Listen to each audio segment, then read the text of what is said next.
Nasubukan niyo na bang hindi makapasok sa sarili niyong tahanan? Kasi kami, oo eh. Hello mga bes, it's your Reklamadog Bestie Chopper. Nagumpisa ang lahat kagabi mga bes. Ito din yung rason kung bakit hindi kami nakapag-upload ng final update tungkol kila Bugart at kay Joy Joy. Nakita kasi nila mami daddy na may dugo na discharge ang aking dragoon. Iba-black and white na lang natin yung picture mga bes. Dahil dyan hindi kami nakapag-upload ng video dahil na maraming pumapasok sa isip nila mami daddy. Pinaliguan ako ni mami ko. Tapos si daddy naman yung nagpatuyo sa akin, pero habang pinapati ako ni daddy ko ay umiiyak siya mga bes. In-observe nila ako kung kumakain ba ako, kung manghihina ba ako, anong kulay ng poop ko, anong kulay ng ihi ko mga bes. Signan din nila kung matigas ba yung tiyan ko at kung kailangan ba akong itakbo sa emergency vet. Nang in-observe nga nila ako mga bes, ay malakas pa din naman akong kumain at hindi ako namhihina, kaya nagpasya silang kinabukasan na ako dalhin sa vet.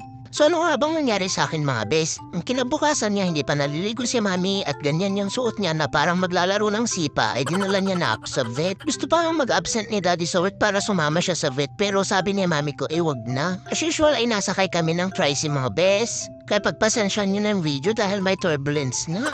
Huy, nang dumating kami sa vet mga bes, in-explain na nga ni mami ko yung nangyari kay Doc. Nilabas niya yung cellphone niya at magbibideo sana pero hindi niya napindot yung record. Paano ay nauna pa yung pag-aalala niya at nag-focus talaga siya sa explanation ni Doc. After nga ng consultation ay umuwi na kami mga bes. So ito na nga yung nangyari daw sa akin. At dahil nga in-hit ako mga bes at wala naman tayong binibini ay napasobra nga tayo sa kaldag. May nasilip nga daw si Doc na maliit na sugat sa aking dragoon mga bes. At yun daw ang posibleng dahilan kaya may lumabas na dugo nga dyan. Di naman lanid gamutin mga bes dahil gagaling daw yun ng kusa. Kaya consultation lang yung binayaran namin. Pagkasunduan ng vet at ni mami ko na obserbahan akong maigi. Para pag meron ulit discharge mga bes papalab test na daw ako nila mami ko. Di ayan na nga mga bes at umuwi na kami. Ang saya-saya ko pa dyan dahil hindi ako atusok ng vet. Hindi ko ina-expect na hindi inaasahang mangyayari pag uwi namin. Nakikita niyo ba yung kalunos-lunos na sitwasyon ko mga bes? Ngunit hindi kami makapasok sa sarili naming tahanan mga bes. Buti na lang at meron itong tuwalya na nakasampay sa labas at ito ang ginawa muna ni mami kong sapin ko.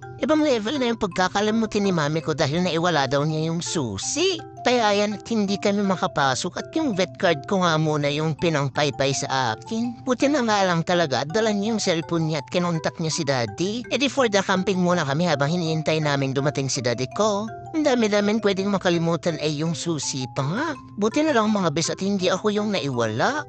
Daddy, kung nasaan ka man ngayon ay sana ay nakikita mo yung aking sitwasyon. Hindi nagtagal ay nakishare na nga si mami ko sa akin nung tuwalya.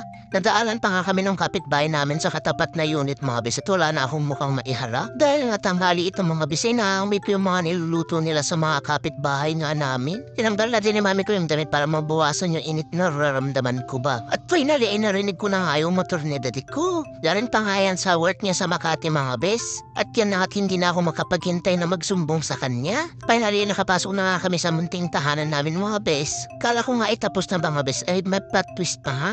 Paano yung susi na kala niya nawala niya inaiwan niya pala sa loob ng bahay. Ay naku si mami sure talaga. Oo. And that's it for my kwento mga bes. Ingat kayo lagi and spread positivity.